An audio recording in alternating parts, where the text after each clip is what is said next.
তারেকের যে আন্দোলন, এটা শুধু আন্দোলন না, এটা তার জন্মগত অধিকার। গতকালকে রাতে মেয়ে আমাকে যখন বললো, বাবা দেখো 78 ঘন্টা অলরেডি হয়ে গেছে, এখনও একটা লোক তার জন্য কেউ কিছু করছে না। তোমার বিএনপির রিজভী সাহেব যে নেতা, উনি গিয়েছে, তুমি কেন যাচ্ছ না? আমি বললাম যে বাবা আমি যাব।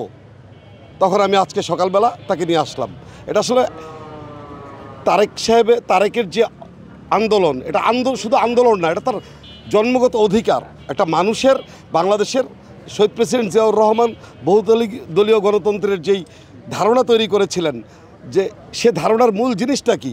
আমরা বহু মতে বিভক্ত থাকতে পারি, বহু ধারায় বিভক্ত থাকতে পারি, আমাদের এই ধারা নিয়ে কোনো বিরোধ থাকবে না। আমরা সবাই স্বাধীন মতো মত প্রকাশ করতে পারবো। এই মত প্রকাশের স্বাধীনতা থেকে বহুদলীয় গণতন্ত্রের চর্চা। তাহলে একটা লোক যদি, যে কোনো লোক দবির কবির যদি আপনার একটা নিবন্ধন নিতে পারে, তাহলে তারেকের মতো ছেলে কেন নিবন্ধন নিতে পারবে না? তারেক রহমান গত জুলাই সনদে স্বাক্ষর করেছে।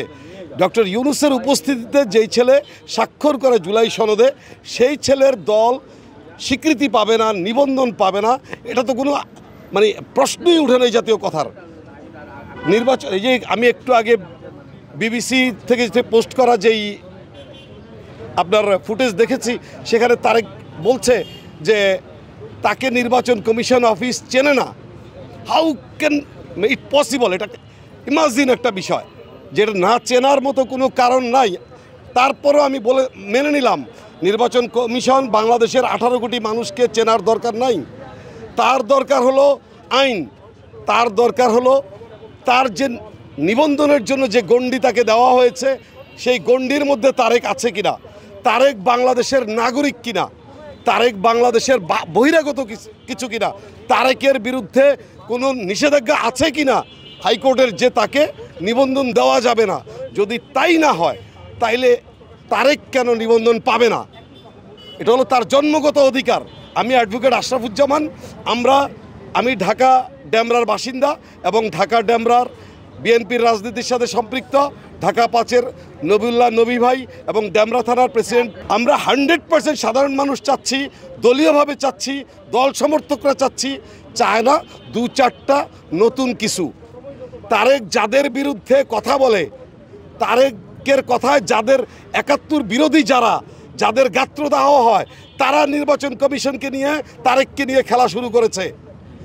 যখনই তারা দেখে যে তারেক নিবন্ধন পেলে তাদের ক্রিয়েটেড কিছু জিনিসের ওই কি যেন আন্দোলন বিক্রি করে খাওয়া কয়েকজন আছে চেতনা ব্যবসায়ী, 2-1জন চেতনা ব্যবসায়ীর যখন গাত্রদাহ হয়, তাদের নিয়ে তারেক কথা বলে। এই পুটুয়ারি কয়েকজন আছে না, তাদের নিয়ে যখন তারেক কথা বলে, এরাই আপনার সমস্ত কলকাঠি নাড়ছে। কিন্তু আমি শ্রদ্ধার সহিত একটা কথা বলতে চাই, ডক্টর ইউনূস কারো পিতৃতুল্য, কারো জেঠুতুল্য, কারো দাদা তুল্য, কিন্তু তার উপস্থিতিতে তারেক জুলাই সনদে স্বাক্ষর করেছে। তারেকের বৈধতা কত বড় বৈধতা, আমাদের চাইতে অনেক বেশি। সেই তারেক যদি বৈধতা পাওয়ার পরেও, রাষ্ট্রীয় স্বীকৃতি পাওয়ার পরেও তার নিবন্ধন নিয়ে নির্বাচন কমিশন 6-9 করে, তাদের মনে রাখতে হবে 6-9 কিন্তু একসাথে করলে 69 হয়। আর 69 মানে সেই আইয়ুব বিরোধী অভ্যুত্থান। আর সেই অভ্যুত্থান যদি একবার রেশ লাগে, হাসিনা পালিয়েছে। আর এই 69 মানে নির্বাচন কমিশনের কপালেও কিন্তু আরেক শনি ডেকে আনবে ইনশাল্লাহ। আমরা চাই আপনাদের মাধ্যমে, আমাদের মাধ্যমে রাষ্ট্র তারেকের বিষয়টা যত্ন সহকারে সমাধান করুক।